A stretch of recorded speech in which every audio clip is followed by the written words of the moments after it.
যিখিনি পাৰ্চেণ্টেজ পাইছে, যিখিনি পাব লাগিছিল আৰু অলপ ভাল ফলাফল বা মানে হ'ব বুলি আমি আশাবাদী আছিলোঁ, কিন্তু সিমানখিনি পোৱা নাই।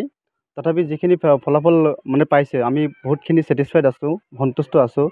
আৰু আমি দুখীয়া মানুহ হোৱাৰ কাৰণে আজি আমি মানে ইমানখিনি ফেচিলিটি দি পঢ়াব পৰা নাই, হয়তো টিউশ্যন কৰাব পৰা নাই, একো কৰিব পৰা নাই। আৰু একেবাৰে লয়াৰ ক্লাছৰ মানুহ হয় আমি। হয়, চৰকাৰী স্কুলতো পঢ়াব পৰা নাই, চৰকাৰী স্কুলত পঢ়াইছোঁ আমি, যিহেতু আমি প্ৰাইভেটত পঢ়াব পৰা নাই। চ' এনেই পাণ তামোলৰ দোকান কৰি খাওঁ আমি যেনেকুৱা। তো এইখিনি কথা আৰু মানে আমি যিখিনি ফেচিলিটি ৰাখিব লাগিছিলে সেইখিনি ৰাখিব পৰা নাই আমি। তথাপি মানে ইমানখিনি ধুনীয়াকৈ ৰেজাল্ট কৰিছে, আমি এইখিনিতো গৌৰৱান্বিত কৰিছোঁ। আৰু আমাৰ এই অঞ্চলৰ গোটেই মানুহে গৌৰৱান্বিত অনুভৱ কৰিছে। কোনটো স্কুলত পঢ়াইছিলে আপুনি? এইটো বঙাইগাঁও ডিষ্ট্ৰিক্টৰ গোলাপাৰা হায়াৰ ছেকেণ্ডেৰী স্কুলত।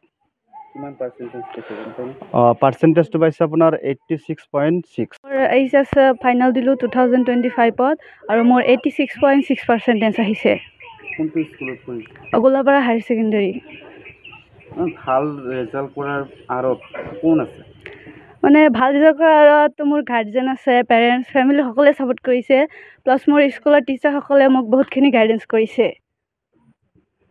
কিমান সময় ষ্টাডি কৰিছিল? মই বছৰটোত মানে ডেইলি নিতৌ 6 আৱাৰ্ছকৈ পঢ়িছোঁ। আৰু যিটো আমাৰ এক্সামৰ আগত যিটো 1 মাহ বন্ধ দিয়ে, তেতিয়া মই 12 ঘণ্টাকৈ পঢ়িছোঁ। এতিয়া কি ক'বা, যিহেতু তোমাৰ যিসকল ছাত্ৰ ছাত্ৰীয়ে পৰীক্ষা দিব, সেইসকলক কেনেকৈ পঢ়াৰ কাৰণে উপদেশ দিবা? মানে মই এটাই কথা ক'ব বিচাৰোঁ, বৰ্তমান যিটো জেনেৰেশ্যন আহি আছে, কম্পিটিশ্যনৰ যিটো যুগ, এইটো সময়ত তুমি হাৰ্ড ৱৰ্ক কৰিলেহে পাবা কিবা এটা ফল পাবা, হাৰ্ড ৱৰ্ক কৰিলে আৰু ভালকৈ পঢ়িলে নিশ্চয় ভাল ৰিজাল্ট হ'ব। ভৱিষ্যতত কি কৰাৰ ইচ্ছা বা কি হোৱাৰ সপোন? মোৰ এই চিভিল ছাৰ্ভিচ কৰিব বিচাৰোঁ আৰু মোৰ IAS অফিচাৰ হোৱাৰ সপোন আছে। তোমাৰ দেউতাই কি কৰে? মোৰ দেউতাই দোকান কৰে, ফল মূলৰ দোকান কৰে।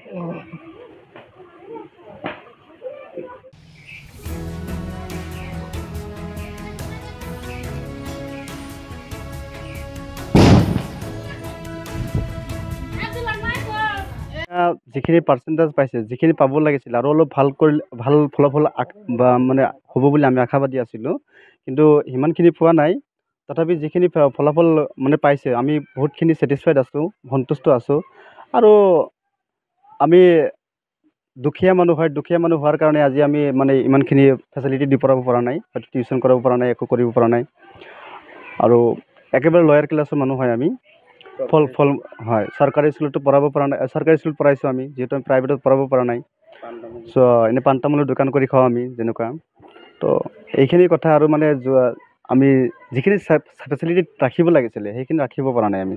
তথাপি মানে ইমানখিনি ধুনীয়াকৈ ৰেজাল্ট কৰিছে, আমি এইখিনিতো গৌৰৱান্বিত কৰিছোঁ। আৰু আমাৰ এই অঞ্চলৰ গোটেই মানুহে গৌৰৱান্বিত অনুভৱ কৰিছে। কোনটো স্কুলত পঢ়াইছিলে আপুনি? এইটো বঙাইগাঁও ডিষ্ট্ৰিক্টৰ গোলাপাৰা হায়াৰ ছেকেণ্ডেৰী স্কুলত। কিমান পাৰ্চেণ্টেজ পাইছে? পাৰ্চেণ্টেজটো পাইছে আপোনাৰ 86.6।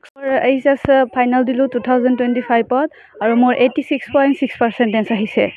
কোনটো স্কুলত পঢ়িছে? Goalpara higher secondary. ভাল ৰেজাল্ট কৰাৰ আঁৰত কোন আছে? মানে ভাল ৰিজাল্ট কৰাৰ আঁৰত মোৰ গাৰ্জেন আছে, পেৰেণ্টছ, ফেমিলি সকলোৱে ছাপোৰ্ট কৰিছে। প্লাছ মোৰ স্কুলৰ টিচাৰসকলে মোক বহুতখিনি গাইডেঞ্চ কৰিছে। কিমান সময় ষ্টাডি কৰিছিল? মই বছৰটোত মানে ডেইলি নিতৌ 6 আৱাৰ্ছকৈ পঢ়িছোঁ। আৰু যিটো আমাৰ এক্সামৰ আগত যিটো 1 মাহ বন্ধ দিয়ে, তেতিয়া মই 12 ঘণ্টাকৈ পঢ়িছোঁ। এতিয়া কি ক'বা, যিহেতু তোমাৰ যিসকল ছাত্ৰ ছাত্ৰীয়ে পৰীক্ষা দিব, সেইসকলক কেনেকৈ পঢ়াৰ কাৰণে উপদেশ দিবা? মানে মই এটাই কথা ক'ব বিচাৰোঁ, বৰ্তমান যিটো জেনেৰেশ্যন আহি আছে, কম্পিটিশ্যনৰ যিটো যুগ, এইটো সময়ত তুমি হাৰ্ড ৱৰ্ক কৰিলেহে পাবা কিবা এটা ফল পাবা।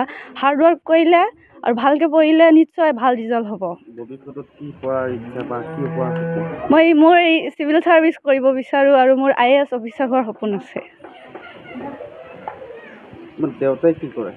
মোৰ দেউতাই দোকান কৰে, ফল মূলৰ দোকান কৰে।